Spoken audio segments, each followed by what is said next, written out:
Hi, welcome to openvela. In the previous video, we learned what is openvela. Today, we'll learn how to use ADB to access the openvela running in the emulator. Also, we use the Telnet to access the emulator. And finally, we use the GDB to debug applications running in the openvela emulator as well. So, let's get started. Okay, let's start testing the ADB commands. So to do that, we need to open our Linux terminal and go to the place where we compiled the system in the previous video. In this case, Vela open source. So here, if you type ls, you can see there are some scripts, and also inside nutex, you need to see nutex.bin and nutex. That means the system is already compiled and we don't need to compile it again. But if you didn't compile it yet, just follow the previous video, and after you compile it, you can run the emulator like we did in the previous video. Now I will show how to use ADB to check if there's some device connected to your computer. Probably if you already developed it for Android in the past, you already know it. Basically, you just run ADB device, and it will list here if there's some device connected. For example, some Android smartphone and so on. But also the emulator is displayed as an ADB device. So to do that, to confirm that, we just open the emulator like we did in the previous video, and now we open a new terminal and we can run ADB device. See, now the emulator is displayed as a ADB device, and you can run the same commands that normally use for some Android device. For example, if you type ADB shell, it will be connected to the terminal, to the openvela terminal that we show in the previous video in the emulator. But now it's not in the emulator directly. It is connected to the emulator, but using the ADB shell. And when you go back to the previous screen, where the emulator, the real emulator, is running, we can see the system is started. For example, it shows some debug information, that a new ADB service is running, like here, ADB register service. And in the ADB shell, we don't have this debug message. So it is more clean, more easy to work. But if you type, for example, uname -a, you see is the same terminal, the same nutshell, and we can run the commands like we did in the real terminal. So you can see all the application, all the programs included in the emulator. Okay, so if you run, for example, lvgl demo, and you go to the emulator, you see it is running the lvgl, and you can press Ctrl+C to stop the lvgl demo. And before I leave the ADB shell, I will show, for example, the disk free command If you type df from disk free, you can see all the partitions that are mounted and all the place and file systems. But why I'm showing it? Because I will explain how to copy files using the ADB, like you do in Android. And to do that, we need to copy to this partition here, /data, because it has 255 megabytes of available space. Okay. And also this partition used the fetch file system, so it's similar to a file system that used in the USB thumb drive, for example. Okay, so let's see what is inside data, just for curiosity. Here we can see there's a file called persist.db. It's a database using in openvela. Okay, so our idea now is to copy this file, this persist.db, to the computer. So let's exit here the ADB shell, and here we are in the computer, and let's go back to the same Vela open source as in the other terminal, and see there is no file here, and now we are going to copy it. Okay, so to copy it, we use ADB pool /data and the file name. In this case is the persist.db to here. Okay, it copied the file.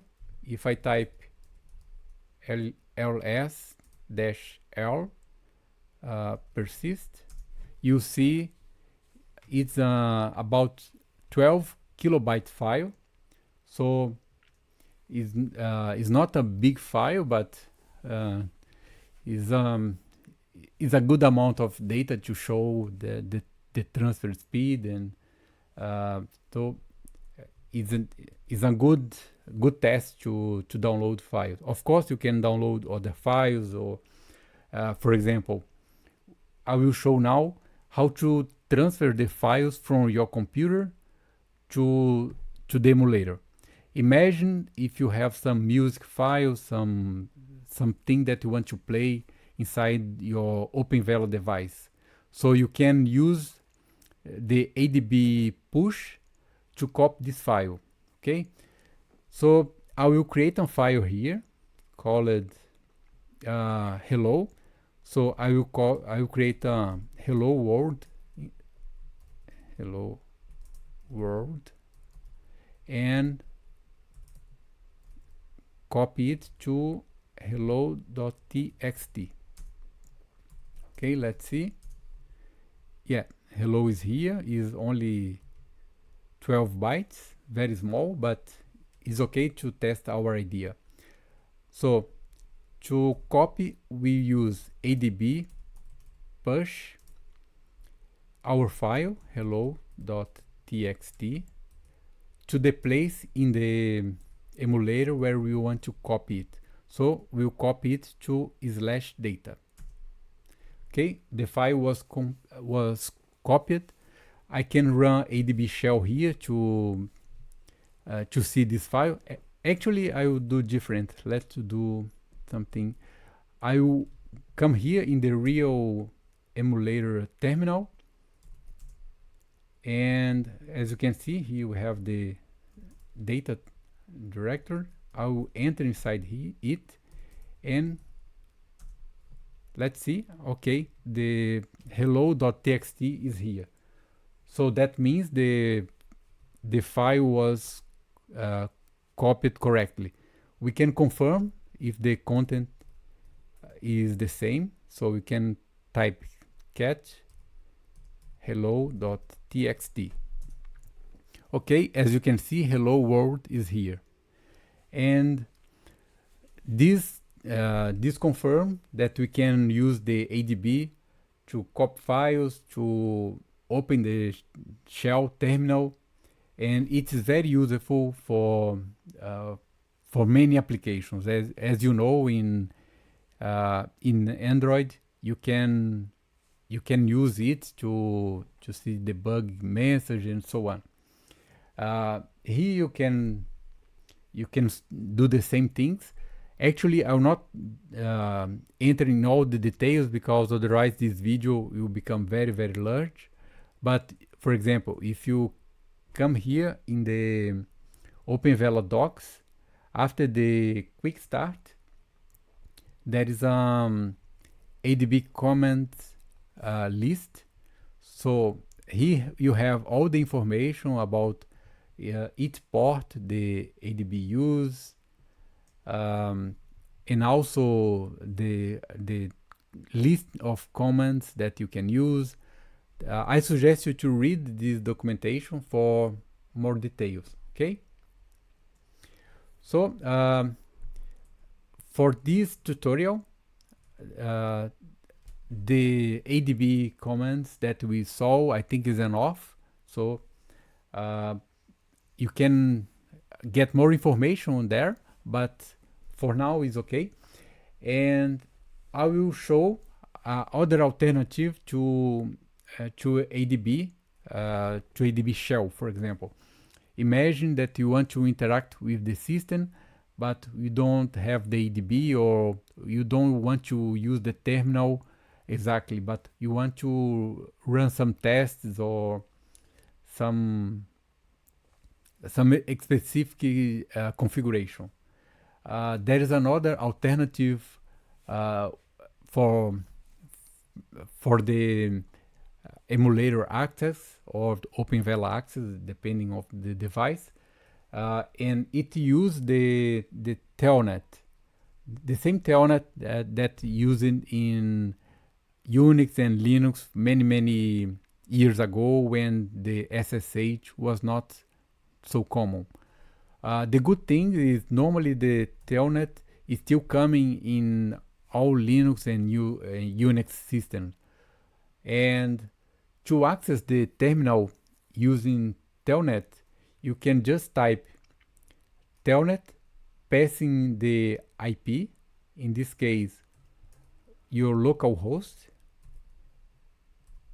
You can type localhost or type 127.0.0.1 and the port number.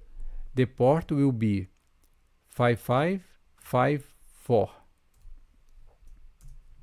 And when you enter here, it says you need to enter the authentication token.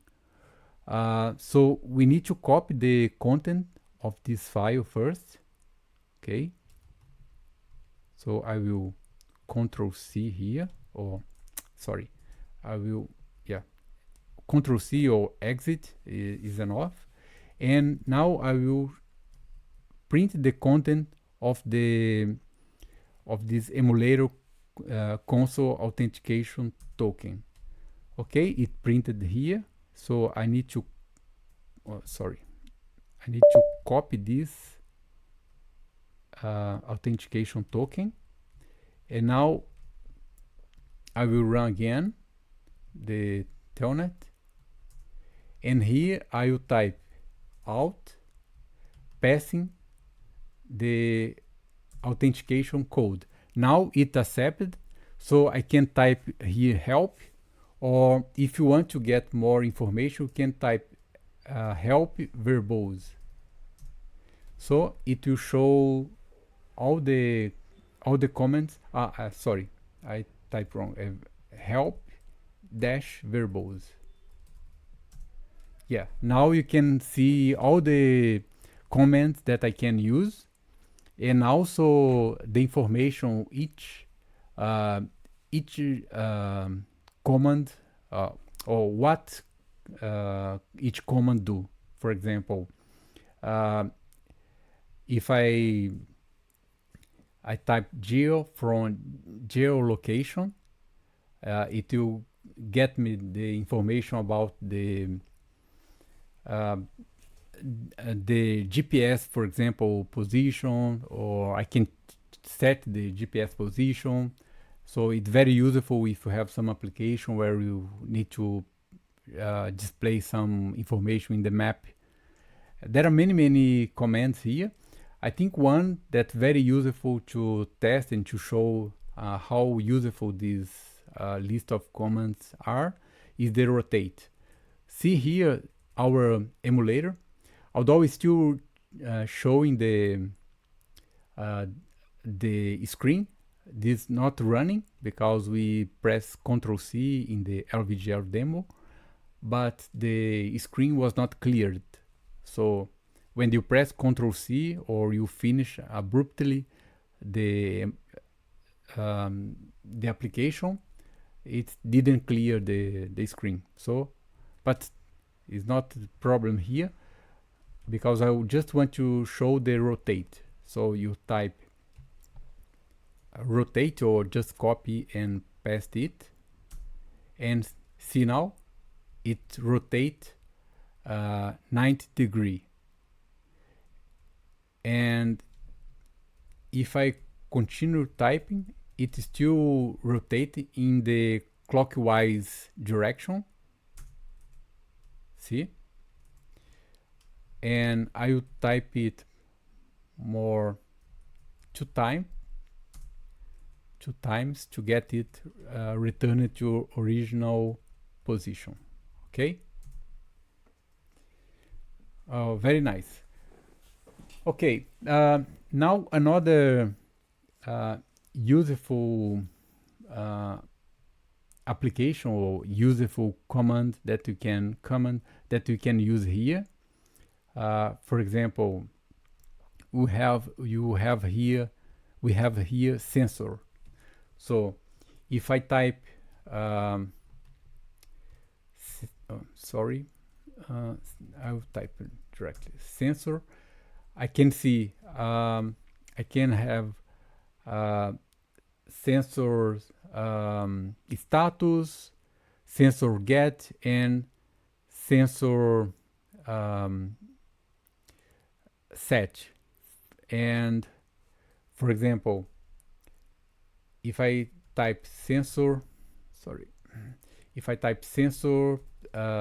status, it will show all the sensors I have here. Okay, for example, if I want to get acceleration, for example the accelerometer 3-axis, I can just type sensor get acceleration, and then it shows the 3-axis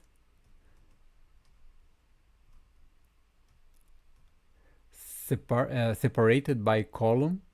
So this is the X, Y, and Z axis. Okay, and the same way we can also set the acceleration information in the device. For example, if I type sensor set acceleration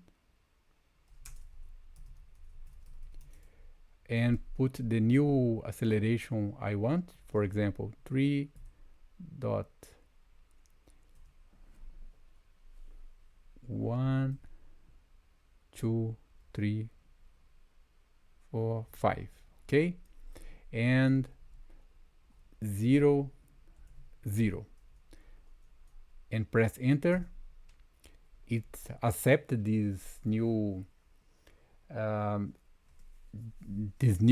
acceleration. Now I can type again sensor get acceleration, and see it returns the new acceleration. So the accelerometer that is emulator here. If there's some application, some graphic application, for example, running and using the accelerometer, I can change the accelerometer directly from here and see the effect, the result in the application. So it's very useful for testing and for many users. And there are many other sensors that you can control here. And so the same way as I said for the ADB, it's up to you now to explore it and study more about it. And we also have a page in the documentation talking about the emulator commands, and here you can have a complete list of what you can do for geolocation and many other devices. Okay, I suggest you to read these sending emulator console commands. And that's it for this part of the Telnet. And now let's go back here and we can type exit or quit, and it will leave this terminal in the same way. So I think that's enough for this demonstration about the Telnet. And now I will explain how to use the emulator to debug some application. Imagine that you have some application that is not working correctly in the openvela. So you can use the GDB like you normally do in some embedded board, emulator here in this emulator. But to do that, we cannot just keep running the emulator the way it is here. We need to close it. And so it left the emulator. And we need to call the emulator script passing some different information, some different parameters, okay? And to do that, we just type emulator vela dash kemu dash uppercase s dash lowercase s. Okay, as you can see, it starts the system very similar as in the previous test, but here, for example, if I press enter, it doesn't drop to the terminal because the system is stopped in the beginning of the initialization of the Nurex kernel. So let's go to the other terminal. It's important that you be also in the Vela open source directory, because we need to use this Nurex file here. So this file, if you type, for example, file nurex/nurex, this file is an ELF file. This file has debug information. So, for example, when you want to put a breakpoint in some symbol, for example, the start symbol or any other symbol, you need to get this symbol in your binary, okay? And to do that, the openvela compiles the Nurex for the emulator with the debug symbols enabled. And as you saw, I am already running the emulator in this terminal, and here we just need to call the GDB multi-arc, passing this Nurex ELF that is inside the Nurex directory. So it becomes Nurex/Nurex, okay? And here you need to connect to the GDB server that is running in the emulator. How do you do that? Very similar as you do with your embedded board. You type target remote. The IP in this case is running locally. We don't need to pass the IP. Just pass colon, passing the port. The port is 1, 2, 3, 4. Very easy, no? Okay, and as you can see, the system is stopped in the __ start. This symbol, this function, is the beginning of the system. It's where the system will initialize the clock, the memory before calling the Nurex start kernel. Okay, so this is very initial. So there is no code running before this start. So it's like the first instructions that you have in your Nurex device or in your openvela that is based on Nurex. So here we can type the normal GDB commands. For example, if I type list or L, I can see the lines just after the start. So it shows the initial lines. In this case here, in this ARM, probably is ARM Cortex A8 or A9, because it's running the Goldfish emulator. Here you can see the assembly for this processor, but we not want to stop here. The idea is to put a breakpoint in the NX start. This is where the Nurex kernel starts after the basic clock, memory, and so on is initialized. Okay, so let's type B NX _ start. It will put a breakpoint in this line. And here, if you type C, that means continue. You can type continue or just C. It will run and stop here. Okay, stop in the NX start. From here you can type, for example, list, like I showed before, but I type just L now, and it shows the next line inside the NX start function. And if I press enter again, it will continue show the next lines. And see, so it will do the task list initialization, so the driver early initialize, and so on. So this is basically what you can do when you have the access to the GDB. You can, for example, if I want to enter now inside a function, let's suppose I want to enter inside this function here. I press S or step, and it will enter inside the next function after the breakpoint, because we are typing listing, but listing is just showing the following lines. It's not moving the program counter after the breakpoint. So if I type S again or just press enter, it will show the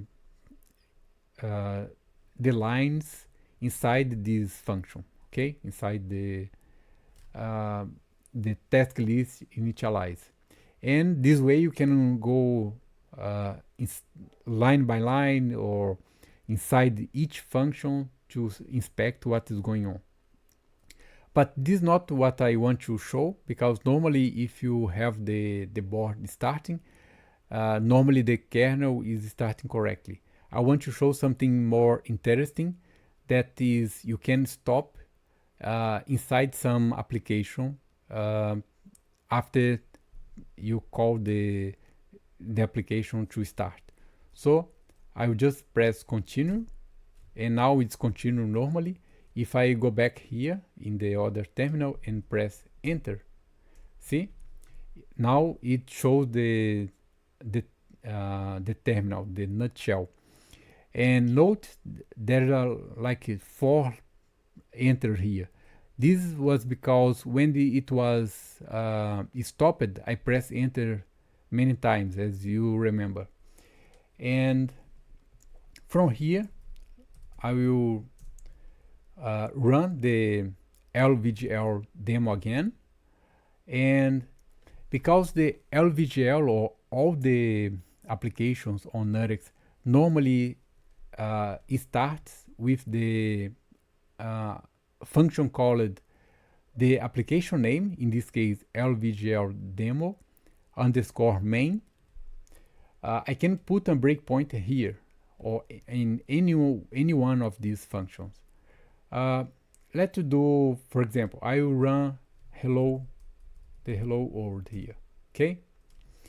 And instead of putting this LVGL demo, I will put in hello, because hello is more easy to show what is happening.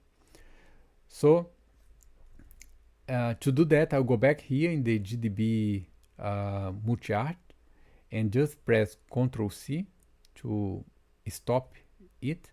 So here the terminal is not responding anymore. So if I press enter here, you can see nothing happened. But now I want to put a breakpoint in the hello main, hello underscore main. If I want to put the breakpoint in the LVGL demo, I should type b LVGL demo underscore main. Okay, press enter. Now the breakpoint is here, and now I can continue. And see, when I go back here, the enter was responding, because after the system return from the stop, it starts to continue running. It get the keyboard key that was pressed. So in this case now, I will, if I type hello, it will just stop. It not show the hello world, but it will stop just in the hello main. Now I can list. See, this is the hello main application. In this case here, we can see only main, but the build system attach or preempt the hello in front of this main. In the past, it was done manually. So in the past, all the application used to have this hello underscore main, or the name of application underscore main. But it was like an improvement in the build system. So all the application have just a normal main, like a real application in C. Okay, if I type nest, it now is going to print hello world. If I go back here in the terminal where I run the hello application, it not print yet. See? But if I press enter again or nest, now it will go back there, it will print hello world. See? And now if I press enter again or continue, I will just press enter again to see it finish. Yeah, go back to the terminal. But remember, I not continue, it's not running. So if I press ls, oh sorry, it's already, I forgotten detail. It's already running because it was in the hello main, and when you type it, it it run like a thread. So when I press N, see, it not just run the next line, it go back to run real the system, really the system. Okay, I think basically that is idea for this demo, just to show that you can use the GDB to debug your emulator as well. Okay, that's it. Thank you very much. See you in the next video.